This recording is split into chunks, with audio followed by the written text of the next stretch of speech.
Hola, hola, buenas tardes aquí en México, buenas noches allá en Europa. ¿Cómo estás, Camilo? Bienvenido. Hola Héctor, ¿qué tal? Un gusto estar por aquí de nuevo. Gracias por la invitación. No, gracias por venir. Siempre es interesante platicar contigo y más de estos temas de los que vamos a hablar hoy. Hoy vamos a hablar de el último premio Turing.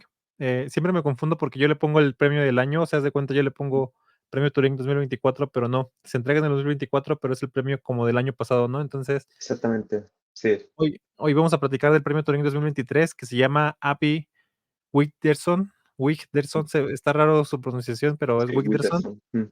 Y pues, bueno, yo lo vi porque tú lo anunciaste, Camilo, si no, yo no lo hubiera visto por mi cuenta.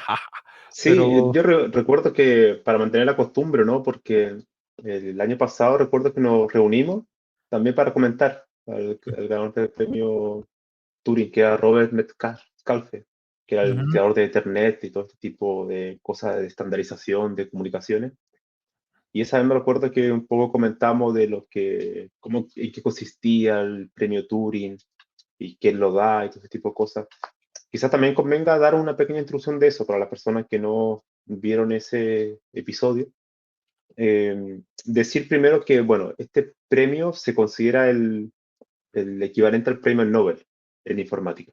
ujú, ujú, Lo da ACM, que es una organización privada que es donde se reúnen los principales científicos de la computación, ya sean ujú, teóricos o aplicados en distintas áreas de la computación, y que generalmente cualquier persona que sea miembro de ACM puede nominar a alguien.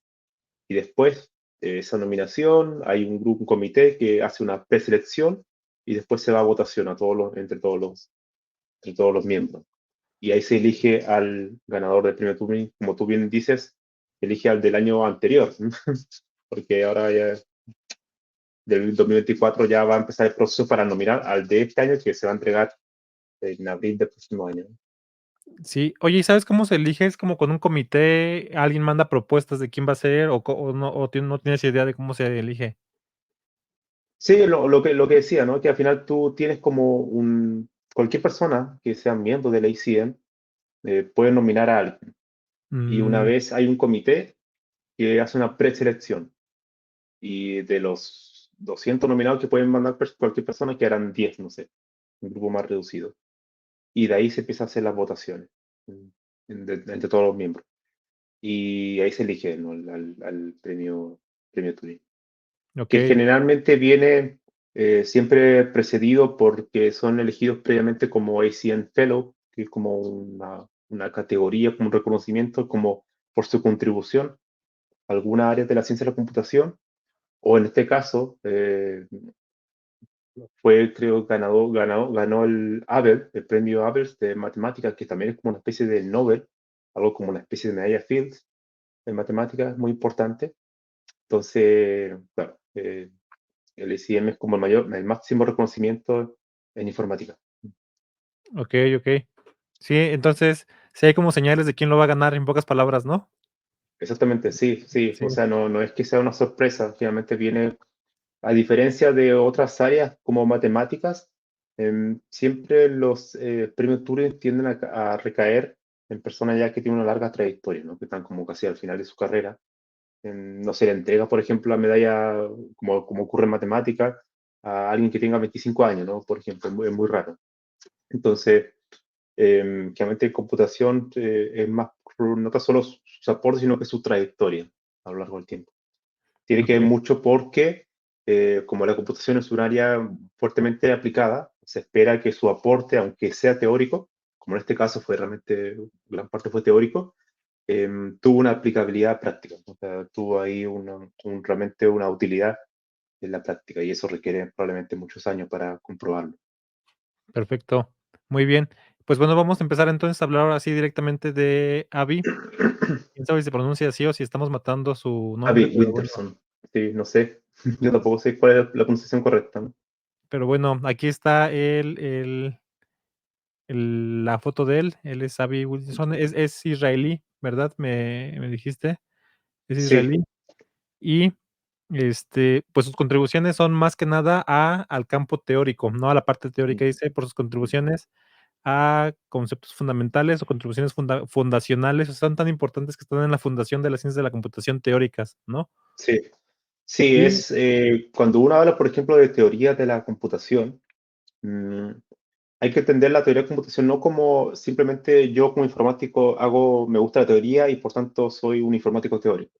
No, sino es más bien que hay un área muy bien establecida que fue la raíz de lo que conocemos hoy como computación y que sus padres fundadores fueron dos, que fue Alan Turing y Aaron Sachs. Ellos fueron los que crearon em, la computación y la primera área de computación se llamó teoría de la computación, porque todavía no habían computadores digitales como para hacer algo práctico.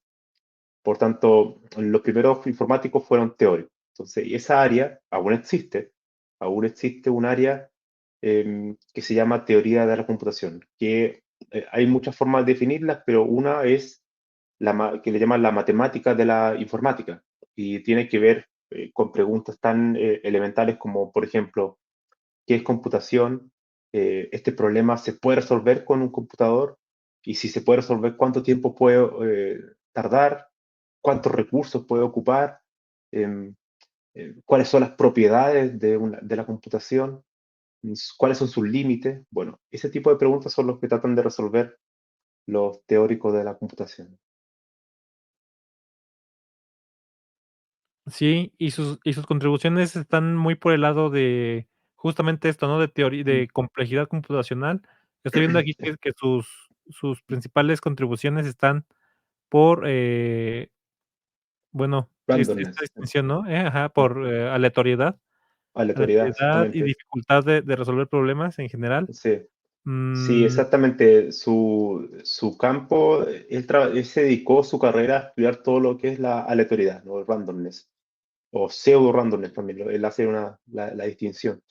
Y claro, para los que trabajamos en informática, cuando tú invocas, cuando tú invocas un random en un computador, es algo extremadamente útil, ¿no? Por ejemplo, tú que has estudiado criptografía, sus aportes han sido muy aplicados en la criptografía porque ha creado teoremas, por ejemplo, de todo lo que es randomness. O sea, el randomness evidentemente tiene mucho que ver con la parte criptográfica porque de ahí es donde se fundaron el área que se llama algoritmos probabilísticos. De hecho, mi área de doctorado de optimización combinatoria le debe mucho a esa parte, porque son algoritmos probabilísticos, estocásticos, que hacen mucho uso de operadores aleatorios, ¿no? Entonces, como es un informático teórico, trabajó mucho en eso, en la formalización.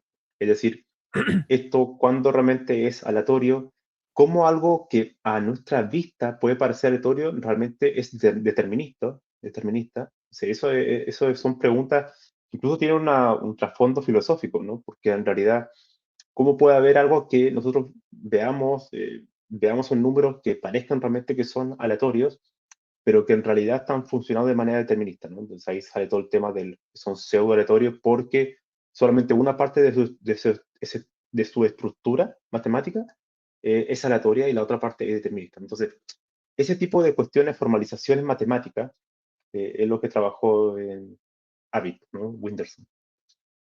Y sí, que de hecho, claro, tuvo impacto en criptografía, tuvo impacto también en el tema de sistemas distribuidos, también algoritmos de consenso, que también hacen uso de componentes aleatorios, algoritmos de probabilísticos, como mencioné anteriormente. Em, y claro, eso ha tenido un impacto enorme en muchísimas áreas de la computación. sí, claro. O sea, de hecho, esta descripción que está poniendo aquí, quienes conozcan sobre criptografía un poquito y sobre todo en Linux, van a ver que esto es exactamente lo que hace Linux. No sé de qué año es este paper, no sé si está hasta abajo o algo así, que yo creí que iba a estar en el título, el año del paper, a ver. De estar al principio, Sí, no dice ¿no? al principio, pero bueno, de todos modos, lo que quiero hacer notar es, dice: "Presentamos una nueva construcción de un, generador de bits pseudo-aleatorios". Aquí entra lo que tú dijiste, ¿no? Que es pseudo-aleatorio en el sentido de que parece aleatorio, pero no lo es. Mm. Es impredecible para los humanos, pero en cierta parte es predecible.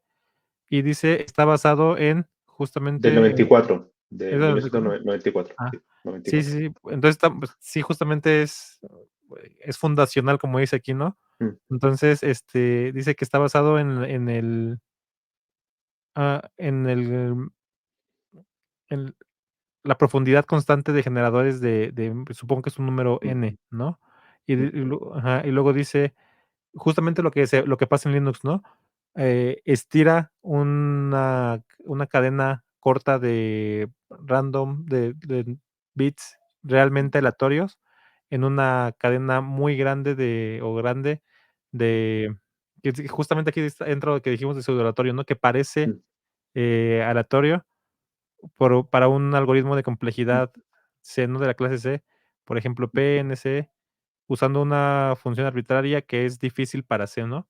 Y creo que mm, por eso se llama así el paper, ¿no? Porque es, hardness contra randomness. Para quienes mm, no tengan este concepto de qué es hardness, es qué tan difícil es resolver un problema mediante la computadora, ¿no? mm, Justamente, tiene que ver directamente con la pregunta que hizo Camilo hace rato, ¿este problema es resoluble o sea, se puede resolver mediante una computadora? Un mm. problema considerado hard no es resoluble por una Sí, computadora, ¿no? O exactamente. ajá, Sí, exactamente, porque al final muchos de las cuestiones que trabajan los teóricos es tratar de demostrar a través de teoremas matemáticos que algo no se va a poder resolver, ¿no? O sea, teóricamente, es un poco lo que hizo Turing, ¿no? Desde el comienzo, ¿no? Con hacer una demostración negativa, que habían cuestiones que no eran computables, independientemente si tienes 100, 200, 10.000 CPU o si estamos hablando del supercomputador más poderoso del mundo. Es que realmente no son solucionables, ¿no? O sea, no se pueden resolver. Entonces, lo que hace en esta área es un poco tratar eso, ¿no? Tratar ese tipo de preguntas, ¿no? Que tiene que ver mucho con la complejidad, y la complejidad computacional tiene que ver mucho con lo que aparece ahí, ¿no? Esas clases de computación como NP, PSPACE, que son todas clases de complejidad que tienen que ver cuál es la complejidad de un algoritmo como tal, ¿no? ujú, ujú, Y eso impacta mucho en el tema de los recursos. Por ejemplo, en criptografía, nosotros sabemos que para poder romper un sistema criptográfico requerimos muchos recursos computacionales. O sea, la forma de evitar que haya un ataque es como quitarle sus recursos, o sea, limitarlo, agotarlo, ¿no? Entonces, todo ese tipo de conexiones como de complejidad algorítmica con los recursos, la parte física de la computación, es lo que se estudia en esta área, ¿no? Entonces, es sumamente interesante. Y Avi Winderson es como una mezcla entre matemático y científico de la computación, ¿no? Entonces, cuando tú tienes esos dos ámbitos, los conectas, creas un teórico de la computación, ¿no? Igual ujú. como Martin David, ¿no? Que es uno de los famosos teóricos de la computación, es como de esa escuela, ¿no? Perfecto. Okey, okey, sí. Y bueno, yo creo que vale la pena echarle una leída al paper, sobre todo si entiendes un poquito más de matemáticas. Yo no entiendo exactamente esto que está poniendo aquí, o sea, por qué están haciendo un intercambio, o sea, justamente habla de un intercambio entre lo difícil que es resolver un problema y randomness. Entonces, creo que tengo que echar una leída completa al paper para Mm, ver si le entiendo algo, pero de eso trata el paper, ¿no? Aquí está mm, hablando de sus consecuencias. sí, Dice, la construcción que acaban de hacer, este la construcción que acaban de hacer tiene varias consecuencias, entre ellas es que se puede generar, números aleatorios bueno, pseudo-aleatorios mm, eficientemente con menores asunciones de las que se tenían. Aquí habla acerca de justamente de la eficiencia y, y dice aquí creo que esto es algo que mm, asumimos en el día de hoy y por eso podemos usar los sistemas como los usamos, pero creo que esta es una de las cosas, como tú dices, que lo explica por qué. Creemos que nuestros resultados son una evidencia muy fuerte de que el espacio o la diferencia mm, entre cosas completamente random y determinísticas, que son complejas, no es mm, muy grande, ¿no? O sea, es la calidad, lo que estoy entendiendo aquí es que la calidad de los bits generados de manera, pseudo-aleatoria o determinista, justamente, no es tan grande la diferencia con los realmente aleatorios, ¿no? Pero eso sí, depende de la complejidad computacional. sí. De hecho, en alguna entrevista mencionó que el concepto de randomness y de pseudo randomness, o sea, aleatorio versus pseudo aleatorio, no hay una distinción tan clara, ¿no? Es decir, que en algún aspecto se comportan exactamente igual. O sea, no hay una Ujú. distinción tan evidente. Sí, Sí, claro, ese tipo de cuestiones. sí, sí, sí. Y esto es algo que hablamos en la clase cuando hablamos de criptografía en ciencias en la clase para código facilito de Mm, ciencias de la computación, pero como que esos son conceptos que justamente tú lo has estado hablando en Twitter estos días sobre la filosofía de la computación, ¿no? Son cosas mm, que no te pones a pensar, y entonces mm, ¿qué es algo aleatorio? Cuando hablamos mm, de esto en criptografía o en nuestro día a día, lo mencionamos así como una palabra más, ¿no? Pero no te pones a pensar qué es realmente aleatorio, y tiene mucho que mm, ver con el caos y ese tipo de cosas, ¿no? Y en realidad algo aleatorio es simplemente algo que no puedes conocer, ¿no? O sea, que no puedes mm, tener la capacidad de predecir, ¿no? mm, ¿Y eso a qué se debe? Generalmente se debe a cosas como nuestras limitaciones para medir mm. las cosas, ¿no? Porque si pudiéramos medir de manera Sí, perfecta, muy probablemente podríamos calcular todo, ¿no? Pero ya. ajá, Sí, de hecho, eso es como nuestra incapacidad para detectar patrones, ¿no? Al final es como algo es aleatorio cuando tú no eres capaz de encontrar un patrón, una ujú, secuencia, ¿no? De hecho, un ejemplo clásico de la matemática es el número pi. Cuando tú mm, ves los decimales del número pi, algunos, es un debate filosófico, algunos piensan que es aleatorio, pero otros creen que hay un patrón determinista detrás, ¿no? Entonces, ese tipo de cuestiones, ¿no? Y también ahí aparece, por ejemplo, el tema de la complejidad de Kolmogorov y ese tipo de cuestiones, ¿no? O el tema de la entropía de Shannon. Entonces, ese tipo de cuestiones que ocupamos día a día, por ejemplo, y que a veces no nos cuestionamos mucho, están sobre estas bases, ¿no? Sobre el concepto, por ejemplo, que es la complejidad, qué es algo aleatorio, qué es computación, cuáles son los límites, y bueno, todo ese tipo o qué es una abstracción, ¿no? O lo que todavía estaba conversando en Twitter sobre eso, ¿no? El tema ese dilema, ¿no? Entre abstracción y complejidad. Y cuando uno dice complejidad, ¿qué tipo de complejidad hay, ¿no? Porque hay muchas dimensiones de la complejidad. Bueno, ese tipo de cosas tienden a ser una intersección entre la teoría y la práctica que cuando ocurre surge la filosofía, ¿no? Al final es eso, ¿no? ujú, perfecto. Sí, sí, sí, de acuerdo. Y son conceptos que tú como programador o como desarrollador de sistemas tienes que pensar y entender profundamente para que no te agarren desprevenido en general, porque Mm, te digo, yo creo que son cosas que están como por sentado y no entender la diferencia, por ejemplo, entre algo realmente random y pseudo random, por ejemplo, mm, o más bien cómo trabajan, como tú dices, a lo mejor Avi dijo que no hay tanta diferencia, pero entender cómo trabajan y cuál es la diferencia entre mm, ellos, por lo menos en la manera en que se generan, ¿no? Y mm, luego, o sea, aquí estoy viendo 2 consecuencias. La primera es si no hay si su paper dice y bueno, Avi durante toda su carrera ha descubierto esto, que no hay tanta diferencia ya en la calidad, digamos, de los bits generados de manera pseudo-aleatoria, contra creo que esa es una muy buena conclusión para qué uso en Linux, ¿no? mm, Uso random, uso urandom, ¿no? mm, Pero creo que mm, tienes que entender también cómo se genera, ¿no? Y creo que tiene mucho que ver con el paper que acaba de mencionar ahorita. Todos los todos los generadores de números pseudo-aleatorios actuales trabajan como lo describió él en su paper, ¿no? Que es mm, con una semilla realmente aleatoria, mm, la expandes, digamos, o generas una secuencia de números pseudo-aleatorios, ¿no?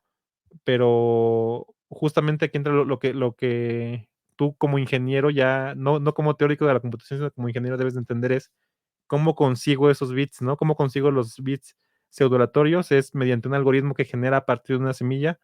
¿Cómo consigo los bits realmente aleatorios? Mediante mediciones físicas casi siempre, ¿no? Porque el mundo mm, físico es bastante aleatorio, ¿no? Y la pregunta aquí es, ¿qué es más difícil de conseguir? ¿Un algoritmo que corro a partir de una semilla pequeñita o algo que tengo que estar midiendo los circuitos, el ruido y ese tipo de cosas, ¿no? Entonces, cuando se habla de seguridad y de criptografía en general, una de las formas más comunes de echar a perder los algoritmos es tener una mala fuente de aleatoriedad, ¿no? mm, Es la forma más sencilla de echar a perder cualquier algoritmo criptográfico, tener una mala fuente de aleatoriedad. Entonces, algunos piensan, por ejemplo, un muy mal uso que se le da a random de Unix o de Linux en general es usarlo hasta que se exhauste, hasta que te acabes tus bits realmente aleatorios, ¿no? Y justamente porque la gente piensa que es mejor o es de mejor calidad el random que el Ujú, U-random, cuando no, o sea, justamente la diferencia es poquitita y la diferencia en mm. uso, o más bien en la capacidad de generar es muy grande. U-random te lo agotas rápido y U-random no te lo agotas casi nunca, ¿no? Entonces, creo que eso es muy importante de comprender, pero, eso sí lo ves que es como una combinación, ¿no, Camilo? Es una combinación de Mm. entender las bases filosóficas, la teoría y luego la aplicación ya en el mundo real, Sí, ¿no? yo creo que, claro, cuando tú no tienes respuestas, por ejemplo, en la parte teórica, no tienes un teorema que diga exactamente esto es así, surge la filosofía, ¿no? Porque al final es como la filosofía, es como hacer esa pregunta, ¿no? De como una pregunta sobre la pregunta, ¿no? Al final es como, bueno, ya que no tenemos un teorema matemático que nos dé la respuesta exacta a esto por distintos tipos de restricciones, bueno, empecemos a diseñar hipótesis, y esa hipótesis tiende a ser totalmente filosófica, ¿no? Y de hecho esto me recuerda que, como bien tú dices, en criptografía, una fuente aleatoria es muy bueno tener una fuente fiable, ¿no? Que sea de calidad.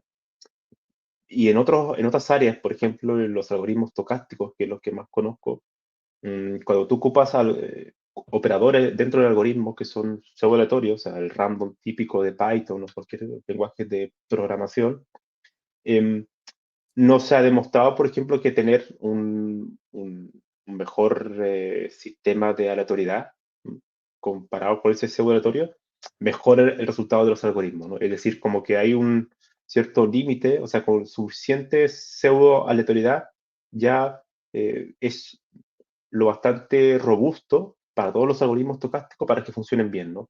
Y ya no hay mejora una vez que tuviéramos más aleatoriedad, ¿no? Entonces, eso igual es interesante porque, ¿por qué ocurre eso, no? ¿Por qué solamente con esa pseudo aleatoriedad produce buenos resultados y por qué si tuviéramos algo, no sé, una especie de hardware externo que tuviera sensores capturando algo del entorno para que sea más aleatorio, que sea más fiable, no mejora los resultados de los algoritmos, ¿no? Entonces es como que solamente los algoritmos estocásticos requieren cierta parte de la autoridad, pero no total, ¿no?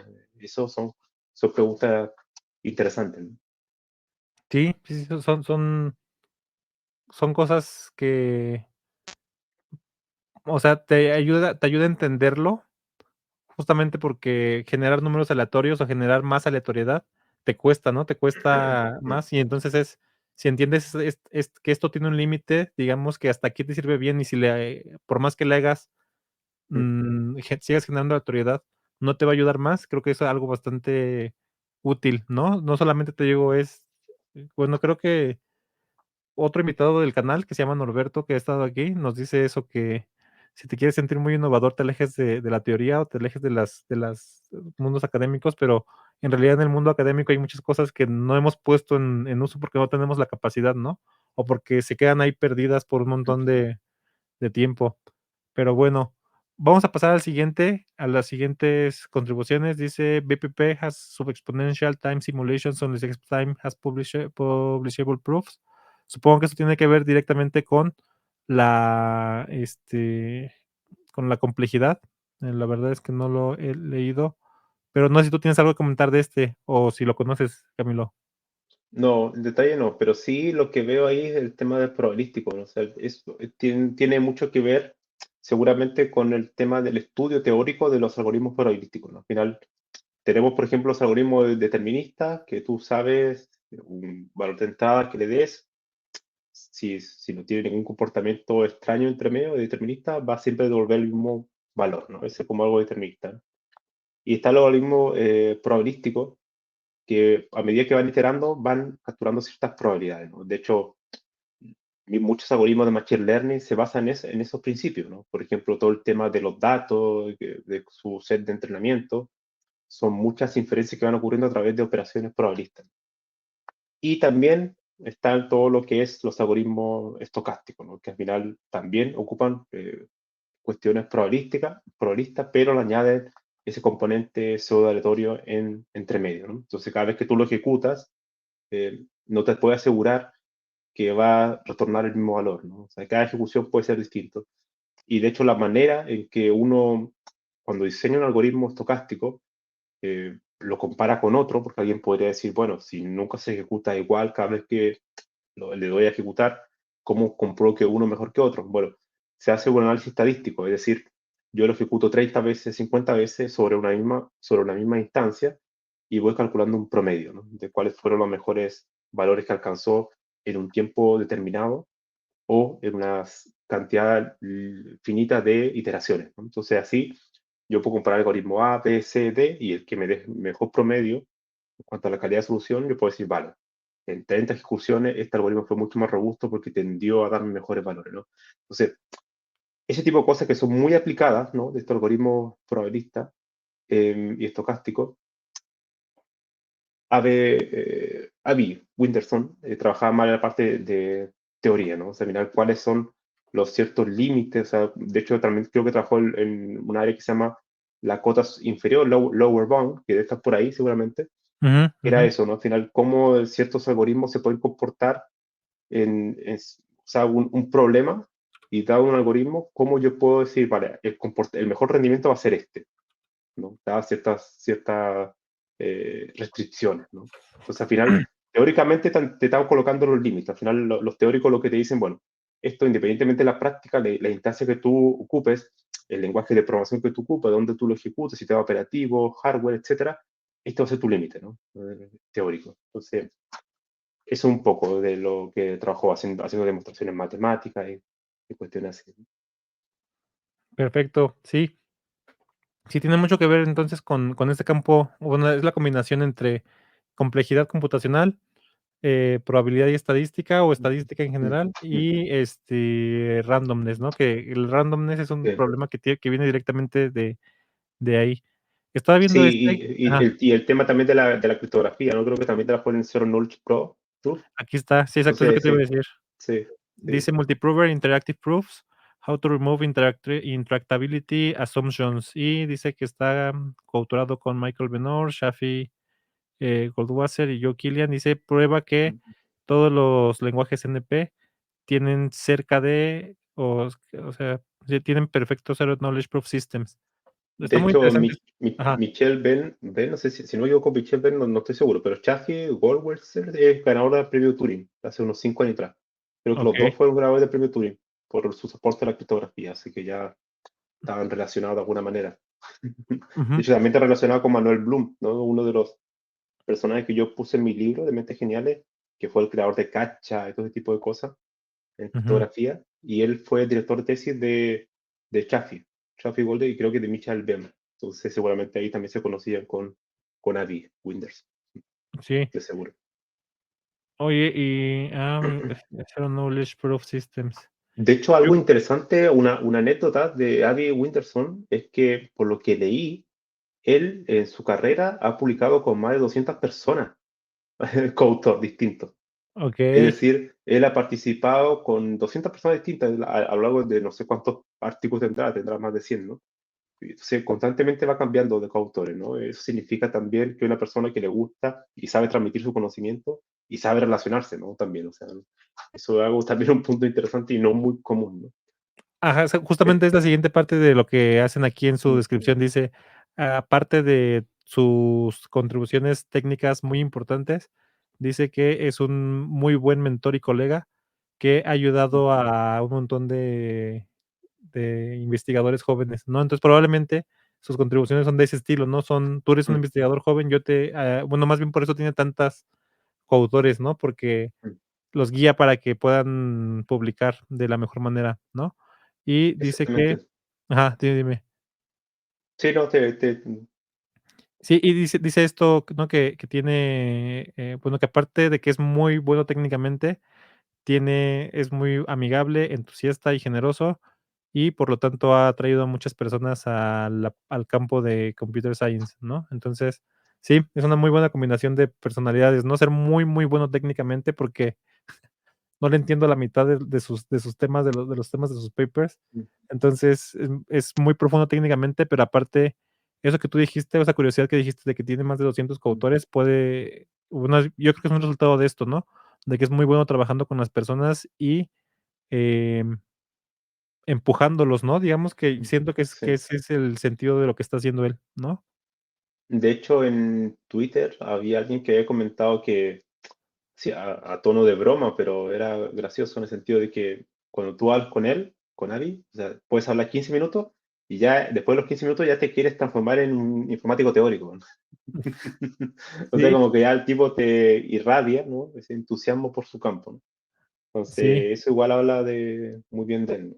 Que es muy apasionado en su campo. sí, Mira, de perfecto. hecho, ahí esa cita la estaba escribiendo Jeff Dean, ¿no? El creador de uno de los senior vicepresidentes de Google, creador de MapReduce, ¿no? De este paper famoso de Google. Entonces, que uno, bueno, inventó muchísimas cosas técnicas, ¿no? Jeff Dean. Ujú, Así ujú. que, muy interesante. ¿Tú crees que Jeff Dean vaya a recibir el Turing Award en algún punto de su vida? ¿O crees que va a No, continuar en la industria no sé, generalmente los Turing Awards tienden a ser más académico? académicos. Ujú. Sí, no, si tú ves, por ejemplo, son pocos los ganadores, o sea, los creadores de un lenguaje de programación que lo han ganado. Está Denis Ritchie, no me viene ningún otro más a la cabeza en realidad. Bueno, Niklaus Peer, ¿sí? Pero Sí, ya después de los 90 no se le ha dado mucho premio a creadores de lenguajes de programación, sí, porque, o creadores de sistemas operativos tampoco. son más del campo, académico que del campo ingenieril, ¿no? En pocas Mm. palabras. O sea, creo Sí, que tiene, una de las excepciones es Stonebreaker. Michael sí. Stonebreaker también es otra de las pocas excepciones, ¿no? Mm, O sea, si Stonebreaker se lo ganó, yo creo que Jeff Dean también se lo merece, pero bueno, mm. no sé, tengo que Sí, ver sus contribuciones, es que porque claro, ajá, Stonebreaker fue, claro, empresario, pero él se metió mucho en la parte de arquitectura de los motores de base de datos, ¿no? De los DBMS. ujú, Y ujú. claro, eso abrió un campo de investigación académico, ¿no? Entonces, como que fue parte de ese boom de investigación que era aplicada y teórica, ¿no? Y claro, Jeff Dean también ha hecho cosas, pero yo creo que él se ha enfocado más en la parte de la industria, ¿no? A cómo hacer productos muy buenos, ¿no? Ese tipo de cosas, buenas bases de datos, más que quizás abrir un nuevo campo de investigación, ¿no? O revolucionar un poco la parte de la academia. No sé, quizás también se lo pueden dar. Creo que ha ganado un premio de ACM de sistema, algo así como de construcción de sistemas, también que es importante. Pero quién sabe, puede ser también que se lo den en Sí, algún sí, sí, momento. esperemos que sí, pero bueno, tengo que ver qué otras contribuciones ha hecho justamente porque, como tú dices, Stonebreaker es como empresario, pero contribuyó, ¿no?, al diseño en sí mismo de las bases de datos en general. Entonces, no sé si Jeff Dean ha hecho algo tan grande como Postgres, ¿no? Algo tan influyente como Postgres, pero MapReduce sí es una cosa grande, ¿no? Y bueno, Sí, mira, estaba leyendo de Jeff Dean, claro, muchos de los productos que él construyó fueron famosos dentro de Google, ¿no? Protocol Buffer, ¿no? De sistemas de serialización. LevelDB, que es una base de datos clave de valor, que de hecho creo que muchas bases de datos la usan como base. Bigtable, Spanner, TensorFlow también. Entonces, claro, son muchas herramientas muy populares que se ocupan muchísimo y bueno, eso también es sumamente valioso, ¿no? deberíamos hacer un Mm, capítulo sobre Jeff Dean, a ver, que no sabía que mm. él había hecho TensorFlow o que había participado en TensorFlow. Sí, sí, sí. Interesante. No, Okey, es okey. bastante interesante. Yo recuerdo cuando lo leí su artículo de MapReduce, que lo hizo con otra persona, no recuerdo su apellido, era bastante, fue realmente fascinante. Es un artículo muy, muy inspirador. Creo que se publicó en 2004, si no me equivoco. Okey, le voy a Y echar de un ahí vino ojito. vino toda la revolución de Big Data, ¿no? Ujú, ujú. Sí, es muy necesario, es un algoritmo clásico bueno, un algoritmo de arquitectura clásica para trabajar con grandes cantidades de Mm, datos, ¿no? Pero bueno, mira, dice exactamente. aquí lo que Jeff Dean opina de Abby Richardson, o sea, justamente han aprendido mucho de él, ¿no? Dice, desde los primeros días de las ciencias de la computación, los investigadores han reconocido que incorporar aleatoriedad a incorporar aleatoriedad fue un medio de hacer más rápido los algoritmos para un gran conjunto de aplicaciones. Creo que deberíamos de hablar de esto también en un Sí, capítulo, Camilo, estaría bueno, es cómo la aleatoriedad mm, ayuda a hacer algoritmos más sí. rápidos, ¿no? Sí, de hecho ahí tengo muchas cosas que decir porque, claro, como mi campo son las metaheurísticas y la metaheurística se fundamenta sobre Aleatoriedad. componentes aleatorios porque se atacan problemas que son NP hard. Entonces, claro, el aplicar aleatoriedad es una forma de encontrar un atajo, ¿no? A esos problemas, que no te aseguran, esta es la definición clásica de meta heurística, no te aseguran que tú vas a encontrar el óptimo, pero sí te aseguran una solución de calidad en poco tiempo. Entonces, al final, y esa solución de calidad en poco tiempo se funda totalmente en componentes aleatorios, ¿no? Y ahí está el algoritmo de hormiga, el algoritmo genético, el algoritmo de partículas, ¿no? Son como los clásicos algoritmos de meta heurística. Sí, entonces, imagínate, la aleatoriedad es tan importante que ha creado áreas de estudio de diseño de algoritmos. Entonces, realmente extraordinario. Sí, sí, sí, está bastante bueno. Muy bien, pues creo que ese es como el perfil de Avi Richardson, a ver si nos echamos alguno de sus papers y lo intentamos explicar o buscamos aplicaciones de él para ver. Yo ahorita me acabo de llevar un desengaño, jaja, completamente con estos 2 papers que acabo de ver sus fechas, y yo creía, y a lo mejor eso es parte de mi ignorancia, bueno, evidentemente es parte de mi ignorancia, que los Zero Knowledge Proof Systems son mucho más recientes, ¿no? O sea, lo que tiene que ver con pruebas de cero conocimiento. Para quienes no sepan qué es los Zero Knowledge Proof Systems, son, demostrar que tú tienes que tú sabes algo sin revelar ese algo, ¿no? Es una forma, se usa para muchas cosas, eso en criptografía y en general en el mundo de la seguridad, pero los Zero Knowledge Proof System es, yo te demuestro que sé, por ejemplo, cuánto dinero gana Camilo al mes, sin decirte cuánto gana dinero Camilo al mes, ¿no? En pocas palabras es, Mm, di que sabes algo sin decirlo, ¿no? Entonces, ese es los Zero Knowledge Proof Systems, ¿no? Yo creí que eran mucho más recientes y me estoy dando de cachetadas aquí con que son, bueno, este último paper de aquí es del mm, 91 y este de aquí no he visto de qué año es, pero son sistemas, o sea, eso de los Zero Knowledge Proof Systems son muy importantes en el mundo de la seguridad actual. Y de hecho, para los que estén metidos en el mundo de Bitcoin y todo eso, tiene mucho también tiene que ver con eso, ¿no? Este es del 88, fíjate, mm. Buah, otra cosa. Entonces, buah, me estoy llevando un desengaño de que son recientes estas cosas. A la mejor son recientes en aplicación, tengo que investigarlo un poquito más, pero ya la parte teórica ya está desde hace mucho, ¿no? Ya está puesta desde hace mucho con los Zero Knowledge Proof Systems.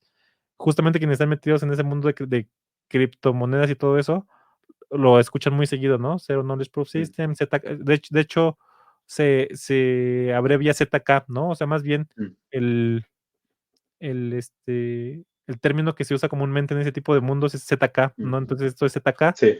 y pues aquí están viendo quién puso las bases, ¿no? Quién está hablando de las bases desde hace casi 30 años, ¿no? Y te digo, yo creía que eran mucho más recientes, pero probablemente está pasando eso, de que él habló de manera teórica en esto, o sea, estas son las bases teóricas y las implementaciones son mucho más recientes, pero Mm. tengo que investigar para ver si no estoy diciendo burradas. Y, y bueno, decir también que para la gente que esté interesada en ese tipo de artículo, entenderlo, yo por ejemplo tampoco poder entender uno de esos. Generalmente lo que se recomienda hacer en cualquier área como de investigación científica, no ir directamente al paper que es actual, ¿no? Que se o salió o de tal año, no importa, es como ir a un libro, ¿no? O sea, pescar un libro de teoría de la computación como base para que te dé el vocabulario, porque al final muchas de las cosas que tú estás leyendo ahí es porque cada área tiene su propio vocabulario, ¿no? Ujú, ujú, Entonces, por ejemplo, en mi área de optimización siempre ocupamos operadores de reparación, ¿no? Pero alguien que no sabe de esta área, ¿qué significa eso, no? Entonces, okey, ese tipo de cosas, uno va a un libro de metaheurística, introducción a la metaheurística, ahí te enseña el vocabulario, la matemática, para que tú después puedas leerlo, porque si no, no tienes las palabras, ¿no? Cada área tiene su propio vocabulario, ¿no? O su propia notación científica, ¿no? Cómo se define un conjunto, un algoritmo, cosas así, ¿no? Entonces, si alguien está interesado en esto, yo lo recomiendo, no sé, por ejemplo, el libro que tengo aquí, mira, a ver, lo tengo acá, que es el famoso libro de Michael Pfizer, que es Introducción a la teoría de la computación, el legendario libro de Pfizer. Ahí, a ah, ver, ahí se ve, eso. introducción a la teoría de la computación, okey, okey, Entonces, claro, aquí esto es maravilloso porque tú tienes introducción a, por ejemplo, lo que es decidible, lo que es un lenguaje regular, lo que es una máquina de Turing, lo que es la tesis de Turing, qué es el tiempo, la complejidad, qué es la reductibilidad, que tiene que ver mucho con el cálculo lambda, qué son los espacios de la complejidad, qué es un problema intratable, por ejemplo. También aquí está criptografía, computación paralela, algoritmos probabilísticos, pues, Zero Knowledge Proof, mira, por aquí está también. Entonces, todo ese tipo de cosas son este libro de introducción. Siempre hay que tomar un libro de introducción, que tenga la palabra introducción, ojalá, del área. Y después uno se puede ya lanzar a los papers, ¿no? Porque si no es muy duro, ¿no? Porque no tienes el vocabulario, no es que sea muy difícil para ti, sino que simplemente no lo puedes entender porque no tienes el vocabulario, ¿no? Para entenderlo. Sí, creo que es muy buena recomendación, Camilo, porque sí, si te vas a leer el paper directamente, ese Mm, paper está escrito para expertos en el campo, ¿no? O sea, justamente es compartir tu exactamente. conocimiento con otros que comparten muchas bases contigo, y tú irte a leerlo a lo salvaje, probablemente vas a entender una décima parte, ¿no? Sí, Entonces, mira, y sí. otra recomendación de libro, que es de mi área de estudio, metaheurística. Esto lo leí hace unos 4 años, cuando estaba haciendo el máster, cuando no sabía nada de lo que era la metaheurística, leí este libro, ¿no? Que se llama, ahí, Meteoritics. metaheurística, de diseño, sí, diseño, de diseño a implementación, de El Ghazavi Talvi. Este es el famoso libro de metaheurística. Entonces, claro, uno antes de meterse a esto, se ve este libro, algunos capítulos al menos, la introducción, y ya tienes como el vocabulario, ¿no? De todo tipo Mm, de cosas, ¿no? Optimización discreta, combinatorial, operadores, bueno, operadores de reparación, binarización también, que son palabras típicas que se usan, ¿no? y ya después ahora sí te vas al, a los papers, ¿no? A pelearte con los Sí, papers. sí, Oye, porque claro, tú ya en los papers, por ejemplo, como está escrito para especialistas de tu área, tú ya no puedes decir, mira, la metaheurística es esto. Claro, no tiene sentido, porque ya todos sabemos lo que es la metaheurística, ¿no? Entonces uno mm, va directamente al tema, ¿no? A tu contribución y estás ocupando palabras que se dan por hecho. perfecto, Entonces, por okey. eso es importante tener libros de introducción. O sea, si quieres, por ejemplo, meterte en base de datos, bueno, hay un libro de base de datos de introducción, ¿no? En la parte más teórica de base de datos. Así como hay de metaheurística o de teoría de la computación. Okey. Perfecto. Estoy viendo el libro este que recomendaste, Introduction to the Theory of Computation bueno, esta es la tercera edición. ¿Sabes en qué cuál es Mm. la edición última? ¿Cuál tienes tú? Creo que es esa la tercera, creo que la última. Yo no tengo esta, no es la tercera. No, este lo compré usado y esta creo que es la primera. A ver. Sí, sí, esta es primera. Es la Sí. primera, okey. Sí, la Bueno, tercera creo que es la última, del año es 97. ujú, este libro está Sí. como parece que en la página de una universidad, entonces, Mm. no sé si lo estoy viendo de manera legal, espero que sí, pero no les prometo que esto está en la página Estoy cometiendo un delito en vivo. exacto. Eh, No. Mire, bueno, no se ve la URL, pero es la página de una universidad. Entonces, espero que la universidad lo esté haciendo de manera legal. Pero bueno, se ve muy bueno este libro, Mm. Camilo. Y lo más chistoso es que, te digo, trabajamos sobre todo este tipo de cosas, o sea, estos son los fundamentos de nuestra área, y lo más chistoso es que no las entendemos, no entendemos, o sea, es un problema intratable. Yo creo que pocos de los que nos dedicamos a esto, incluso con muchos años de experiencia, lo podríamos explicar, ¿no? Entonces, creo que es una muy buena forma de profundizar en tu campo. Y, pues, bueno Sí. ajá, dime. Y una cosa también que me acordé es que cuando esto, por ejemplo, es más teórico, ¿no? Teoría de la computación. Y esto también se presta para malos entendidos. El otro día, sin dar nombre, ¿no? Pero vi a un famoso youtuber, ¿no? De programación. Y claro, decía una cuestión que lo voy a leer textual, ¿no? Porque es un error, igual sirve para que la gente aprenda, ¿no? Decía, por ejemplo, que Alonso Chur, ¿no? Alonso Chur, que creador del cálculo lambda, en un paper de 1934, Turing fue un año después, más o menos, Es el 36, ¿no? fue el Ujú, creador del paradigma funcional, ¿no? Entonces, claro, cuando tú dices eso, que no es cierto, se confunde, por ejemplo, ser el creador con ser influyente, ¿no? Que es algo muy típico en ciencia. Eso sería igual que decir que Turing fue el creador del ordenador digital, ¿no? ujú, No fue el creador del ordenador digital, creó la base teórica que después influyó a otras personas, a un grupo de personas, científicos, lógicos, ingenieros, para crear el primer ordenador digital, ¿no? Lo mismo con Alonso Chur, cuando él crea el cálculo lambda, es un modelo teórico de esta área, teoría de la computación, y evidentemente eso no era programación porque la programación surge después, ¿no? Con el ordenador digital, con los primeros lenguajes de programación. Por tanto, él no fue el primer creador del paradigma funcional, ¿no? Porque ese concepto no existía ahí. Y ujú. además, el paradigma funcional es mucho más que el cálculo lambda, ¿no? O sea, de hecho, algo muy curioso, pero John McCarthy, que fue el creador del primer lenguaje funcional, Lisp, en una entrevista dijo, esto yo lo sé porque lo estudié, cuando escribí el libro de programación funcional, creé una parte, una segunda sección de cálculo lambda, parte teórica, tercera parte de programación funcional. Y él menciona que él no se influyó en el cálculo lambda, no lo conocía. Entonces, ya te das cuenta que el primer creador del lenguaje funcional no conocía el cálculo lambda. Entonces, evidentemente el cálculo lambda, eh, teóricamente es interesante. Hay muchas cuestiones que influyeron a, por ejemplo, Haskell Curry, que fue uno de los grandes investigadores funcionales, de hecho ahí viene el nombre de Haskell, ¿no? De Haskell Curry, pero no se puede decir que Alonso Chu fue el creador de la programación funcional, porque la programación funcional no es equivalente al cálculo lambda. El cálculo lambda influyó a muchos científicos, ingenieros, a crear la programación funcional, ¿no? Lo Ujú, mismo que la máquina de Turing influyó a muchos lenguajes de programación imperativos, ¿no? Por el concepto de mutabilidad, de estado. ujú, Pero ujú. no fueron creadores de eso, ¿no? Entonces, son cosas que a veces uno se confunde por Confunde. no conocer la teoría, ¿no? Confunde la influencia, o sea, lo que tú has influido en base a algún conocimiento que has creado con lo que realmente se atribuye que hizo, que se inventó más adelante, ¿no? Entonces son cosas, son errores, son reduccionismos, son simplificaciones, ¿no? Que no se pueden sostener, ¿no? Cuando tú lees la historia, ¿no?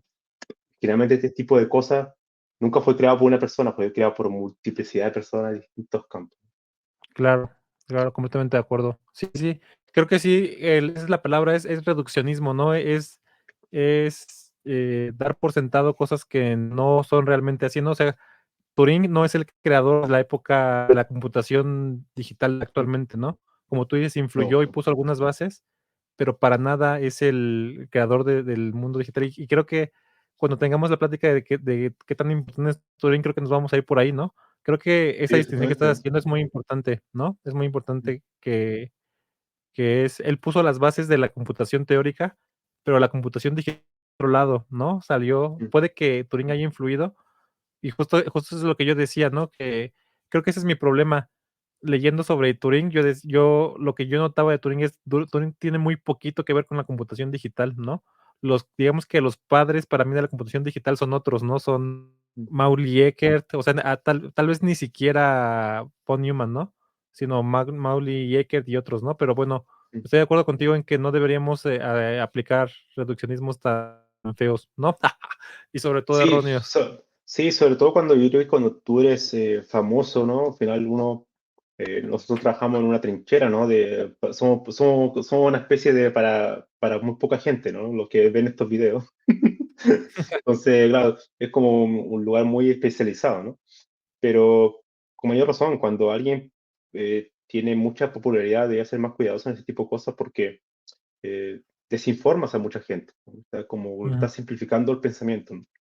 Y a lo que hemos estudiado este tema histórico y hemos publicado incluso cosas sobre ese tema, sabemos que la cuestión no es tan simple, ¿no? Que nunca fue tan simple y que al final, como decía Mati Tedre, ¿no? La computación no es una historia, sino que son múltiples historias, ¿no? Son múltiples historias entrelazadas en sí, ¿no? O sea, la computación no nació en Estados Unidos, sino que ¿no? También se están haciendo cosas en Europa, en Asia, en todas las partes están haciendo cosas, ¿no? Entonces, bueno, hay muchos creadores. completamente de acuerdo. Perfecto, Camilo. Pues, te iba a preguntar si esto que tú acabas de mencionar sobre estos temas vienen en tu libro, en tu último libro, en Principios de Programación, o no los tratas tan a profundidad. No, la teoría de la computación no la trato. De hecho, lo tuve que sacar, si no el libro sea muy, muy largo, pero la intención era colocarle un poco eso, pero al final no descarté la idea. Pero Okey. sí hay cuestiones como, por ejemplo, muchos de las cuestiones que incluso podrían catalogarse como filosóficas, en el sentido de qué es el concepto de coordinación dentro de la programación, qué es el Ujú, recurso, qué es una abstracción, qué es la complejidad. Ese tipo de cosas aparecen en el libro. Es un libro de conceptos, o sea, tú vas reflexionando sobre distintos tipos de conceptos que están presentes en el día a día y que a veces no nos paramos a reflexionar sobre esto, ¿no? Y también hay introducción a múltiples áreas de la computación, como los sistemas operativos, la base de datos, los lenguajes de programación, la inteligencia artificial.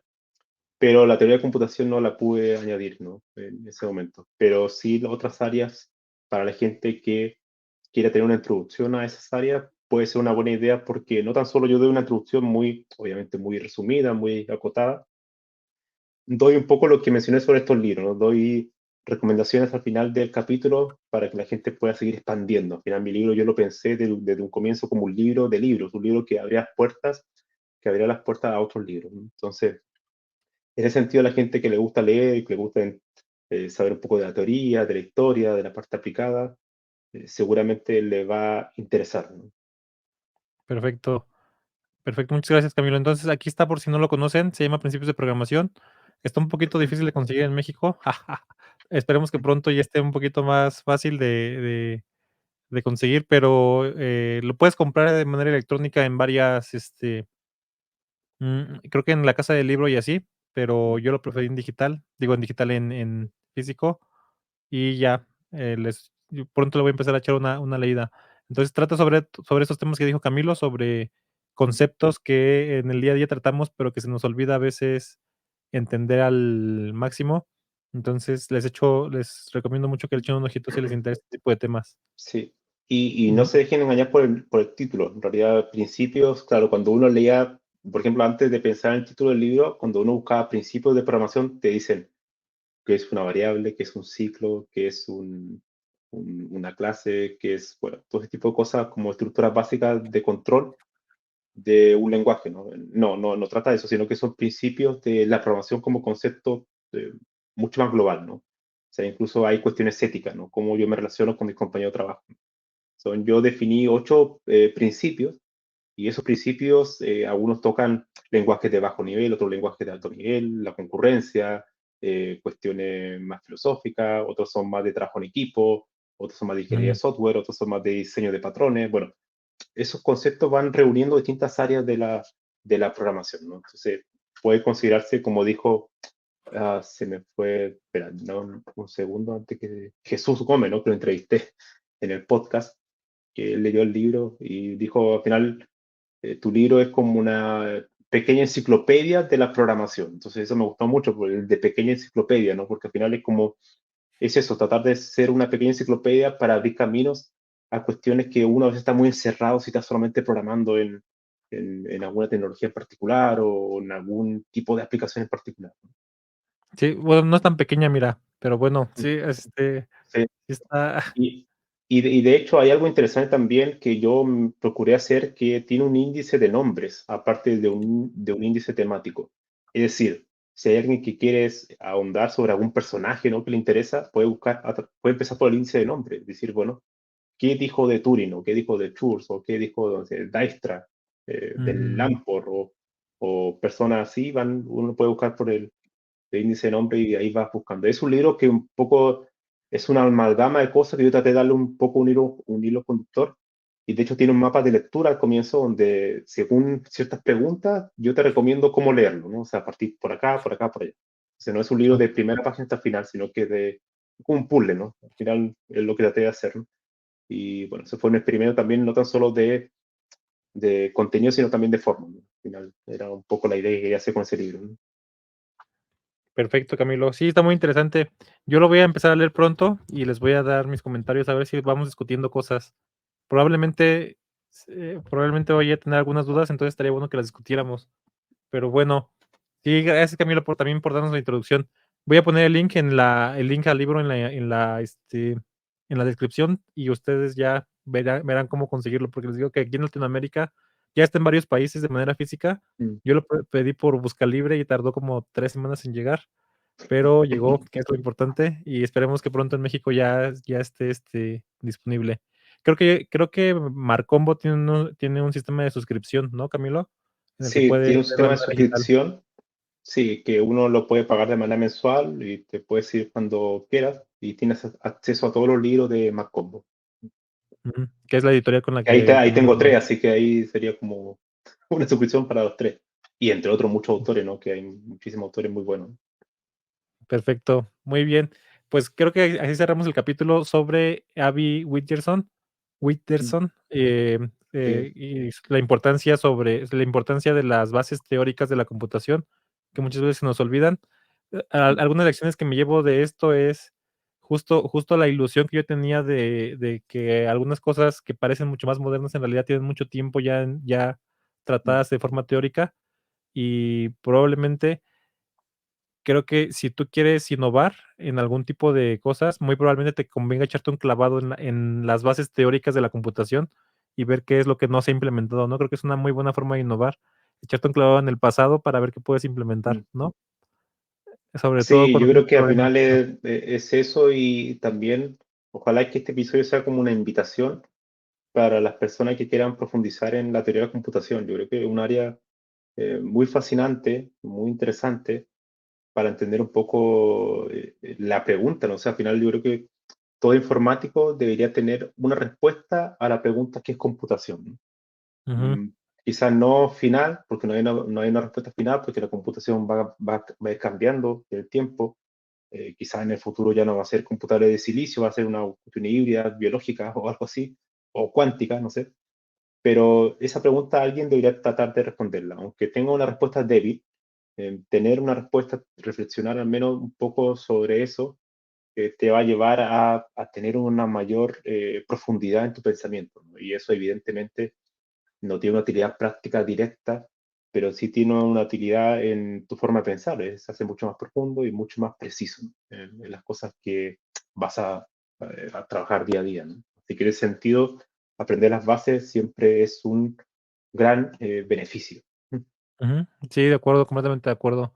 Y ya como último comentario, creo que se ha estado resaltando la importancia de volver a las bases, ahora que vamos a tener cosas que nos van a ayudar a hacer como la talacha, ¿no?